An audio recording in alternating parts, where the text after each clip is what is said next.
Hey there. Subscribe to my channel. And also press this bell icon.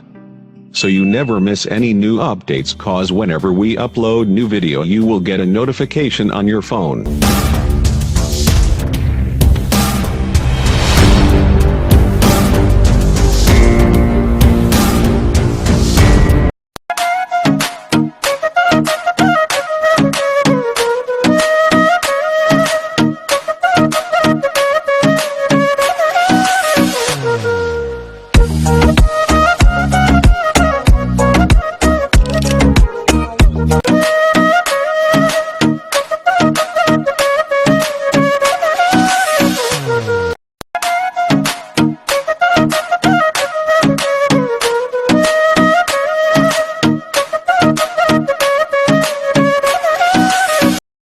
Jail से फरार होने के बाद हमारे बेटे को फिर से काल कोठरी में भेज दिया गया और तुम कुछ नहीं कर सके।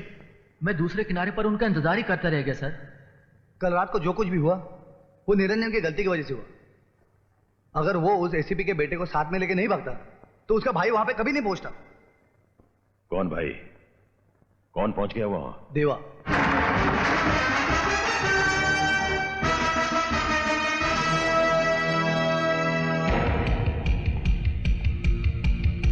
ठहरो।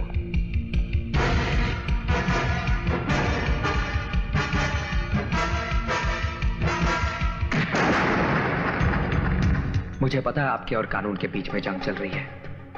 आप कानून तोड़ें या कानून आपको, इसे मुझे कोई मतलब नहीं। मैं यहां सिर्फ इतना समझाने आया हूं कि दोबारा इस जंग में मेरे भाई को घसीटने की कोशिश मत कीजिएगा, वरना कानून मुझे अपने हाथों में लेना पड़ेगा और यह आपके लिए अच्छा नहीं होगा। छोटा मुंह और बहुत बड़ी बात कह गए तुम। ये धमकी देने से पहले अपनी औकात और हमारी हैसियत तो देखी होती। ड्यूटी का हाथी को धमकाना अच्छा नहीं लगता बरखुरदार। छोटी होती तो बहुत छोटी है शोभराज साहब, लेकिन अगर हाथी के कानों तक पहुंच जाए तो उसकी मौत का कारण बन जाती है। और आप अपनी जिस हैसियत की बात कर रहे हैं ना, उस हैसियत को बहुत अच्छी तरह से जानता हूं मैं।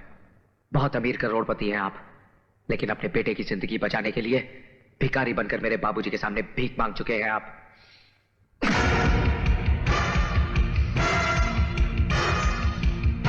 दस 15 मिनट लोहे के वजन उठाकर कसरत कर लेने से यह मत समझिए कि आप बहुत मजबूत हो गए हैं।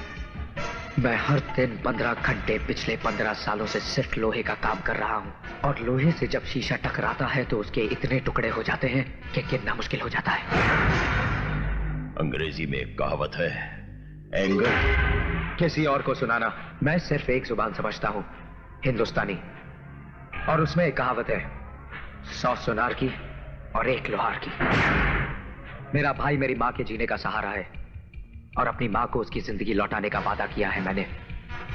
उसकी जिंदगी छीनने की कोशिश करने वाले की सांसें उसके ही सीने में दफन कर दूंगा मैं। याद रखना।